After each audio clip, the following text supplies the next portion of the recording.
प्यारे बच्चों, good morning. 7वीं class की हिंदी मीडियम साइंस के 5th चैप्टर अम्ल, क्षारक और लवण में आपका स्वागत है। इस चैप्टर में हम देखेंगे अम्ल, क्षारक और लवण क्या होते हैं, हमारे दैनिक जीवन में हम इन्हें कहाँ कहाँ पाते हैं और हमारे जीवन में इनका क्या महत्व है। तो आपने नींबू, इमली, नमक, शक्कर, सिरका आदि आपकी रसोई में जो सामान है अपनी मम्मी से पूछ कर कि क्या मैं चख सकता हूँ, उन्हें चख कर और उनका टेस्ट लिखिए सारणी 5.1 में। लेकिन कोई भी वस्तु ऐसी जो हमारी रसोई के बाहर हो और हमारे पेरेंट्स अगर उसे चखने के लिए ना कहें तब तक उन्हें नहीं चखना है। कारण इसका क्योंकि सभी वस्तुएं चखने योग्य नहीं होती हैं, खाने योग्य नहीं होती हैं, वे हमें नुकसान पहुंचा सकती हैं। तो आपने देखा होगा कि कुछ पदार्थों का स्वाद खट्टा, कुछ का कड़वा, कुछ का मीठा और कुछ का नमकीन है। तो अम्ल और क्षारक अभी यहाँ पर हमारे चैप्टर से टेस्ट से कैसे जुड़े हुए हैं, आइए। दही, नींबू का रस, संतरे का रस और सिरके का स्वाद खट्टा होता है। इन पदार्थों का स्वाद खट्टा इसलिए होता है क्योंकि इनमें अम्ल होते हैं। ऐसे पदार्थों की रासायनिक प्रकृति अम्लीय होती है। एसिड शब्द की उत्पत्ति लैटिन शब्द एसियर से हुई है। देखो बेटा, एसिड ना इंग्लिश में अम्ल को एसिड कहते हैं, ठीक है ना। तो एसिड शब्द कहाँ से लिया गया है? लैटिन भाषा के शब्द एसियर से लिया है, जिसका अर्थ होता है खट्टा। इन पदार्थों में पाए जाने वाले अम्ल प्राकृतिक अम्ल होते हैं। खाने का सोडा कैसा होता है? स्वाद में कड़वा होता है ना, इसका स्वाद खट्टा नहीं होता, इसका स्वाद कड़वा होता है, यानी कि इसमें अम्ल नहीं होता, ये तो बात पक्की है। फिर कड़वा स्वाद है, तो यदि आपने विलियन को अपनी उंगलियों के बीच रगड़ें तो आप देखें कि यह चिकना भी है।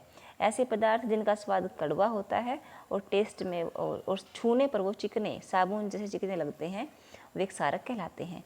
इन पदार्थों की प्रकृति क्षारकीय कहलाती है।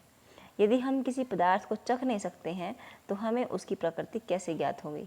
कोई पदार्थ अम्लीय है अथवा क्षारकीय है, इसका परीक्षण करने के लिए विशेष प्रकार के पदार्थों का उपयोग किया जाता है। ये पदार्थ सूचक कहलाते हैं। सूचकों को जब अम्लीय अथवा क्षारकीय पदार्थ युक्त विलयन में मिलाया जाता है तो उनका रंग बदल जाता है। ये सूचक कौन कौन से हैं? ये सूचक हैं हल्दी, लिटमस, गुड़हल और गुड़हल की पंखुड़ियाँ आदि। कुछ प्राकृतिक रूप से पाए जाने वाले सूचक हैं, कुछ ऐसे भी हैं जो हमने लैब में बनाए हैं, उनको हम कृत्रिम सूचक कहते हैं। हल्दी जानते हैं आप। लिटमस क्या होता है? लिटमस लाइकेन, देखो ये लाइकेन पौधा है, दिख रहा आपको ये चित्र, ठीक है ना, चित्र ए है ना, लाइकेन पौधा है। लाइकेन नाम के पौधे से प्राप्त किया गया एक पदार्थ है जिसको हम लोग लिटमस कहते हैं। लिटमस को हम कागज़ के रूप में और विलियन के रूप में प्राप्त करते हैं, ठीक है। अभी देखिए इसमें कुछ लिखा हुआ है बेटा, देखिए क्या आप जानते हैं अम्ल के नाम? कुछ अम्लों के नाम लिखे हुए हैं और इसमें लिखा है कि किस में पाया जाता है। तो कौन सा अम्ल किस में पाया जाता है, ये टेबल आपको याद होनी चाहिए, काफ़ी इंपॉर्टेंट है। एक क्षारक भी दे रखे हैं और एक क्षारक कहाँ पाए जाते हैं ये भी दे रखे हैं, ठीक है बेटा। आगे देखिए, हमारे आसपास के प्राकृतिक सूचक। सबसे पहला है लिटमस, एक प्राकृतिक रंजक। सबसे सामान्य रूप से उपयोग किया जाने वाला प्राकृतिक सूचक लिटमस है। इसे लाइकेनों से निष्कर्षित किया जाता है। शैक यानी कि शय से शैवाल, कै से कवक, लाइकेनों से निष्कर्षित निकाला जाता है। आसुत जल में, आसुत जल क्या होता है? जिसमें कोई मिलावट नहीं होती, बिल्कुल साफ शुद्ध जल में इसका रंग मौव नील स्वर्ण होता है, यानी कि समवट नीला होता है। जब इसे अम्लीय विलयन में मिलाया जाता है तो यह लाल हो जाता है और क्षारीय विलयन में मिलाया जाता है तो यह नीला हो जाता है। यह विलयन के रूप में अथवा कागज़ की पट्टियों के रूप में उपलब्ध होता है, ठीक है ना। जिन्हें लिटमस पत्र यानी कि पत्तियों क्या कहेंगे, पट्टियों को लिटमस पत्र कहेंगे। सामान्यतः यह लाल और नीले लिटमस के रूप में उपलब्ध होता है। देखो चित्र दिखा रखा है ना, बी में है ना, लाल लिटमस, नीला लिटमस। आगे देखिए क्रियाकलाप 5.1। क्रियाकलाप की प्लास्टिक के किसी प्याले, कटोरे या परखनली में नींबू का रस लेकर उसमें थोड़ा पानी मिलाइए। ड्रॉपर की सहायता से उपयुक्त विलयन की एक बूंद लाल लिटमस पर डालिए, ठीक है ना। नींबू का रस की एक बूंद आपने लाल लिटमस पर डालनी है तो आप क्या पाएंगे? लिटमस का जो लाल रंग है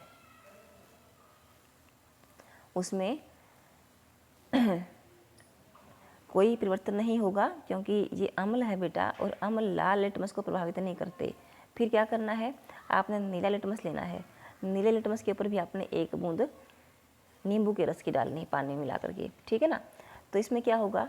जो नीला लिटमस है वह लाल रंग का हो जाएगा। इससे क्या पता चलता है कि नींबू के रस में क्या है, अम्ल है, और अम्ल क्या करते हैं, नीले लिटमस को लाल कर देते हैं।